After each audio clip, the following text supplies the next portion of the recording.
Welcome to another episode of CloseUp. Following the analysis of Back to the Future last month, again I want to ask, in what way does cinema reflect our politics?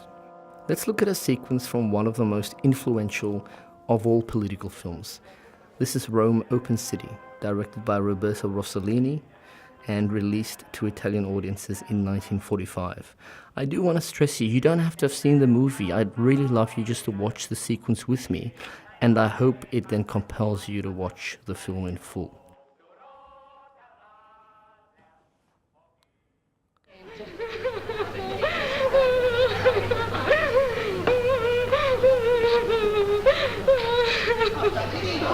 Was für schöne Abend, Sie braune Frau, ja? Francesco! Francesco! Francesco! Pino! Pino! Pino! Pino! Francesco! Francesco Carogna! Francesco! Francesco! Francesco! Francesco! Lasciatemi! Lasciatemi! Francesco! Francesco! Francesco! Francesco! Lasciatemi!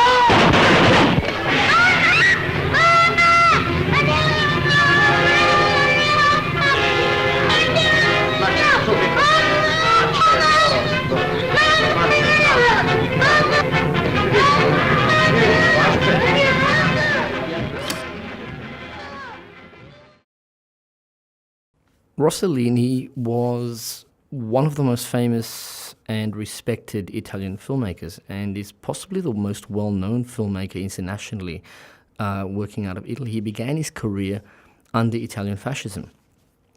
He's shooting this film in January of 1945, and it's so critical to understand the historical context and what Rossellini is in fact trying to do to reconstruct not only the future, the potential future of Italy, but also its recent history under fascism. Shooting January 1945, where do we situate ourselves? Fascism is over.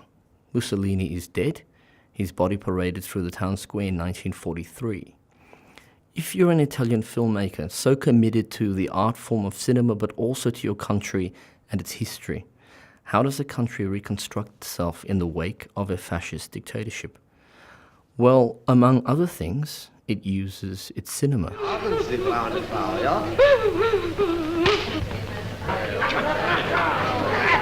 Francesco! Francesco! Francesco! Pino! Pino! Pino! Pino! Francesco! Francesco Carogna! Francesco! Pina breaks from the cord, and let's hold it there. This is a stunning shot because what Rossellini immediately indicates to us is that he's not merely interested in Pina.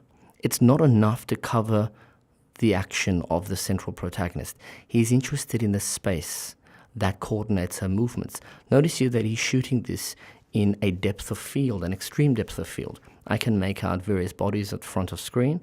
I can make out bodies at mid-screen. You can see the soldier with his helmet, critically, strategically placed within the frame. And also we can see the deep background, all held in focus, so that our eyes are pulled not so much to Pina, but to Pina's space within the environment. This is a key motif I'm going to come back to. How is Pina situated within the environment?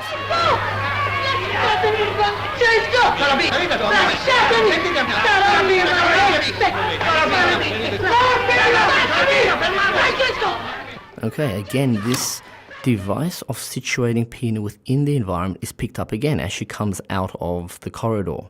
If we look at this frame, the choreography is very deliberate. Again, it's a depth of field and a deep focus. Notice the soldier with his motorcycle in the deep background of the shot on the right. This is a critical figure because it's going to bring Pina into contact with the environment. This is going to be a dominant device in Italian neorealism, and it's stunningly used here in its first film, which is Open City in 1945. We have the frame divided along a left, a central waiting between Pina and the car, and then the soldier on the right. It's really important here that notice we have not moved into any tight shots on Pina. Rossellini wants to maintain the width of the frame on her. Francesco!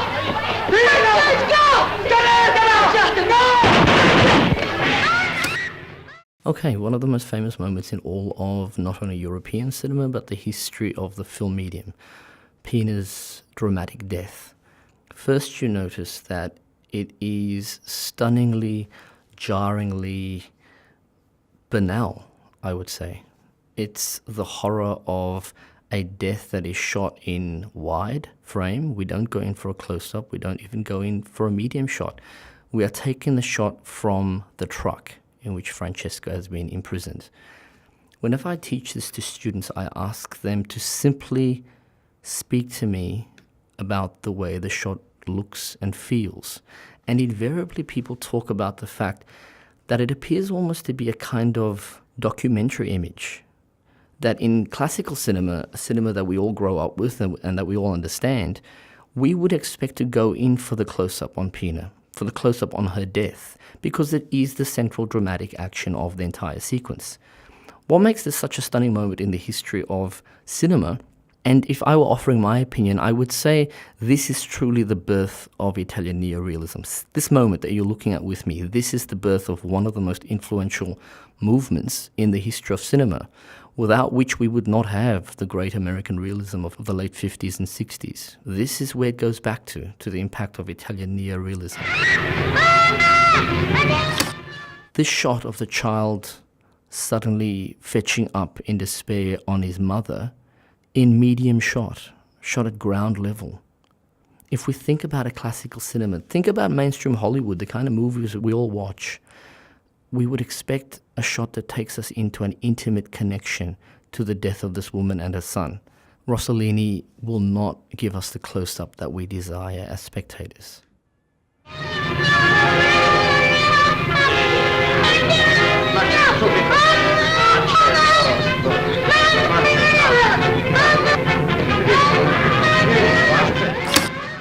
I want to draw attention to this final image of the sequence. This is the closest we're going to get to the death of the central character. What Rossellini leaves us with is the sheer brutality and the arbitrariness of death in war. If he were to go in for a close-up, we would be talking about drama and perhaps even the melodramatic content of the sequence. But because he holds the close-up at bay, because he only gives us medium shots, and because he takes care to frame Pina's action, including her death, within the width of the frame, what it gives us is what a number of great film theorists have called the reality within the scene, the way in which the world is captured.